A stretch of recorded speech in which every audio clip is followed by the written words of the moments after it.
दिल्लीतील पराभव आम आदमी पक्षाच्या चांगलाच जिव्हारी लागलाय। अरविंद केजरीवाल यांच्यासह पक्षाच्या अनेक मोठ्या नेत्यांना पराभवाची धूळ चाखावी लागली। त्यामुळे दिल्लीनंतर आपने आता पंजाबकडे लक्ष दिलंय। आपच्या पंजाबमधील सरकारला 3 वर्ष पूर्ण झाली आहेत।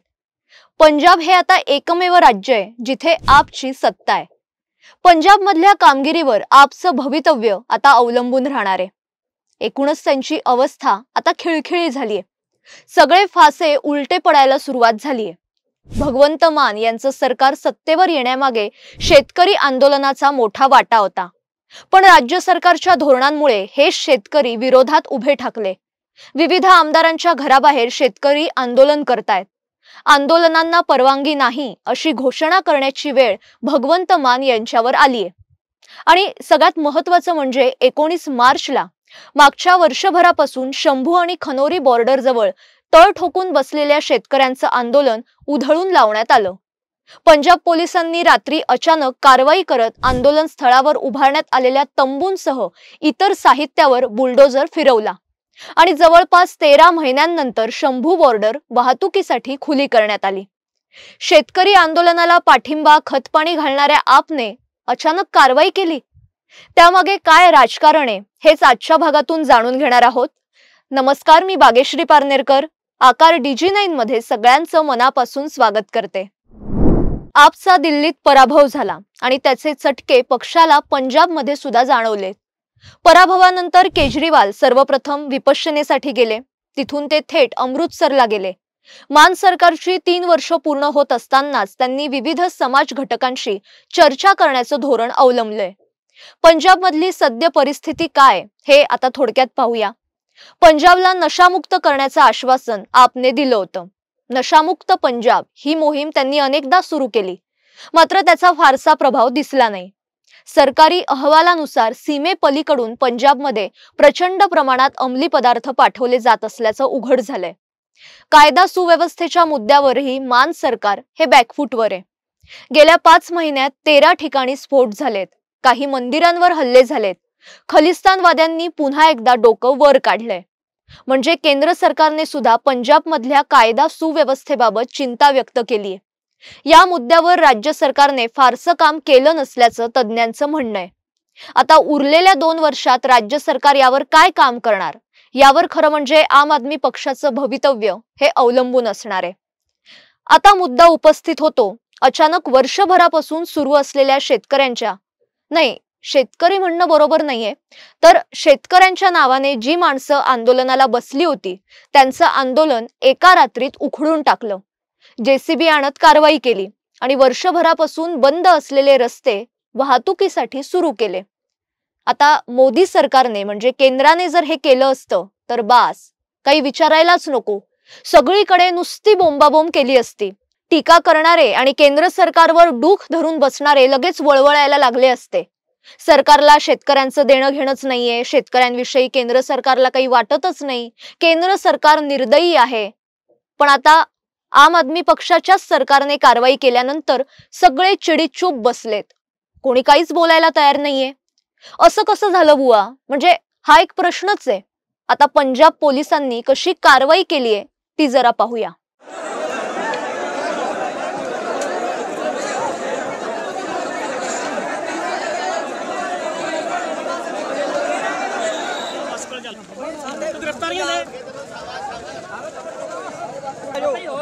आजो सारे गए आजो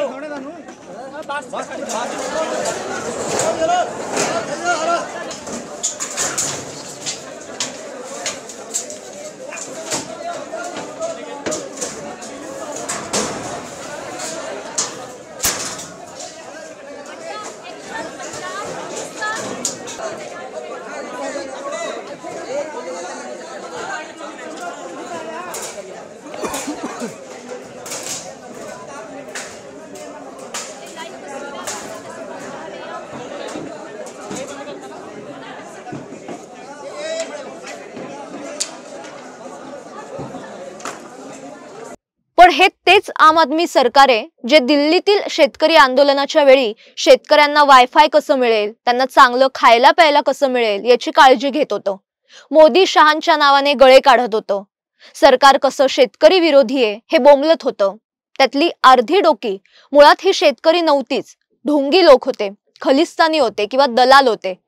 पण सत्तेसाठी दिल्लीतील या नौटंकीला त्यावेळी आपने खतपाणी घातलं, डोक्यावर घेतलं आणि तोच मुद्दा निवडणुकीसाठी उचलला आणि पंजाब मधली सत्तेची खुर्ची आपने मिळवली. केजरीवाल यांनी पंजाब मधल्या शेतकऱ्यांना MSP ची गॅरंटी दिली होती, परंतु हे आश्वासन आपला पूर्ण करता आलेलं नाहीये. आता अरविंद केजरीवाल यांनी पंजाबचा दौरा केला. या दौऱ्यात लुधियानामध्ये उद्योगपतींकडून त्यांना सल्ला देण्यात आलाय. लुधियानात पोटनिवडणूक होणार आहे.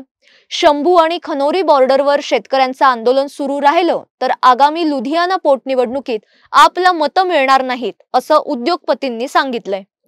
कारण शेतकऱ्यांच्या या आंदोलनामुळे व्यापारी वर्गाचं मोठं नुकसान होत असल्याचं उद्योगपतींचं म्हणणं आहे. वर्षभरापासून रस्ता अडवल्याने व्यापारी आणि ट्रकची वाहतूक विस्कळीत होत असल्याची तक्रार व्यापाऱ्यांनी सुद्धा केजरीवालांकडे केली. त्यामुळे वर्षभर खतपाणी घातलेलं हे आंदोलन एका रात्रीत आप सरकारने चिरडून टाकलं. शेतकरी नेते सरवणसिंग पंढेर आणि जगजित सिंग डल्लेवाल केंद्रीय मंत्र्यांसोबत बैठकीसाठी चंदीगडला गेले होते. या शेतकरी नेत्यांची केंद्रीय मंत्री पियुष गोयल, शिवराज सिंह चौहान आणि प्रल्हाद जोशी यांच्यासोबत एक बैठक झाली. अर्थात ही बैठक निष्फळ ठरली. पण या दरम्यान शेतकरी नेत्यांवर पोलिसांची बारीक नजर होती. हे शेतकरी नेते बैठकीनंतर शंभू बॉर्डरकडे रवाना होताच पोलिसांनी त्यांना ताब्यात घेतलं आणि हे आंदोलन उखडून टाकलं. इकडे पंजाब मधल्या विरोधी पक्ष असलेल्या काँग्रेस आणि भाजपने या कारवाईचा निषेध केलाय. शेतकऱ्यांचा विश्वासघात करण्याचा आरोप सुद्धा आप सरकारवर करण्यात आला. मुळातच आप नेत्यांना शेतकऱ्यांचा कळवळा कधीच नव्हता.